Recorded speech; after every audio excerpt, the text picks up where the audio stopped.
It is when we have a ritual and when we sing a song that comes from the Lord of our very being, our inner spirit, that shifts who and what we are in that moment. Dr. Thurman says this wonderful thing. He says, anyone who permits another to determine the quality of their inner life gives that person their destiny. In other words, if you're giving to a church or a theology, if you're giving a song or an order of service the power of your inner spirit, you're giving away your destiny. If you're giving to a relationship the power of your happiness, you're giving away your destiny. If you're giving to a doctor or a pill or a prescription or a medicine the power of your health, you're giving away your health. Do you know that if someone knows what they can do to make you lose your faith, if someone knows what they can do to make you quit, then they can keep you down forever. That's why slavery lasted 300 years. Because it was a spiritual battle that was won in the minds and the hearts of young children before they had the opportunity to dream. The reality, though, is ourselves, if we're going to be real and we're going to be truthful, the reality is we keep ourselves down far more than anybody ever can keep us down. We sell our own dreams out far quicker than anybody has the chance to rebuke them outside of us. The reality is that every one of us is destined for greatness. And if we've believed otherwise, then it's been our internal separation from the greatness that we already are. And what do?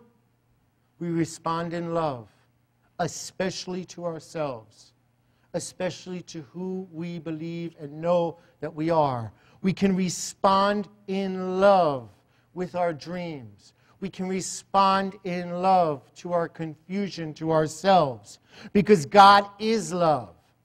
God's love is real. It does not have to be earned. It needs to be received. God's love, Howard Thurman says, is rooted in the deep river of faith. The deep river of faith. And he wrote something that says wonderful. He says, you know, if we're feeling oppressed, if we're feeling demoralized, if we're feeling confused by anything today, then we can tap in to the deep river of faith, what we would call the Christ consciousness, the mind of Christ, the Holy Spirit that moves through us. This river, says Dr. Thurman, it may twist and it may turn. It may fall back on itself and start over. This river of faith, he says, it may stumble over an infinite series of hindering rocks, but at last the river must answer the call of the great sea. The river that is spirit in us will always answer the call of the greatness in us. We are called to greatness, not mediocrity. We are called to unity, not division. We are called to peace, not war. We are called to love and not hate. It is really that simple. Dr. Thurman, man, he came a long way from that small two-room house when his grandmother raised him in Daytona Beach. And you know, sometimes grandmothers have the most wisdom. As he was leaving his home, some 14 years old, to attend high school in Jacksonville, Grandma called him back. Probably said, "Come here, boy." And she said, "I want to tell you something, and I want you to remember it all your life." And this is what his grandmother told him that he'll never forgot. He said, "Look up always, down never. Look forward always, not backwards. Everything you'll want in life, you will have to work for." And this is where I want to conclude this morning. We'll take a break. I'll share more about Dr. Thurman this afternoon. But for now, let's remember Grandma's words. Let's remember them all week. Look up, not down. Look forward, not back. And so it is, and it shall be. God bless you. God bless you. Thank you.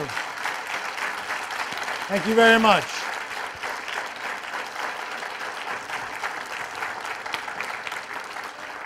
Let's take a moment. Let's take a moment and pray. I invite you to get a prayer request, if you have one. If you have an idea, if you're feeling oppressed, if you're confused, if you're feeling like something outside of you has power right now, if you're asking God for guidance, let's take this moment and acknowledge that God always is the guidance within us. That every one of us here, in spirit and in truth, yes, we believe in love. Yes, we believe in unity. Yes, we believe in a Christ consciousness that has brought all of us together, and we believe today is a divine appointment. Today is a divine appointment to acknowledge that God is nothing outside of ourselves, but God is always moving in and through us. That the mind of God touches our heart, touches our soul, touches our thoughts, and lifts us up. God lifts us up through dreams and through visions and inspiration, through ideas and through desires. And so we receive them right now. We simply allow God to be God in us. We take down any imaginary division, any imaginary border, any imaginary wall that separates our mind from the mind of God. All the God that there ever is present in each one of us, right here and right now. God is omniscience. God is omnipresent. Everywhere we are, the guidance we seek is available when we listen. And so we listen to that Christ consciousness. We listen to the truth, the Lord of our own being, if you will. We listen to the dreams and to the ideas. We listen to the beat of spirit in our life. And as we do so, we let God be God in us. We let go and we let God, and we just simply show up as Christ in this world.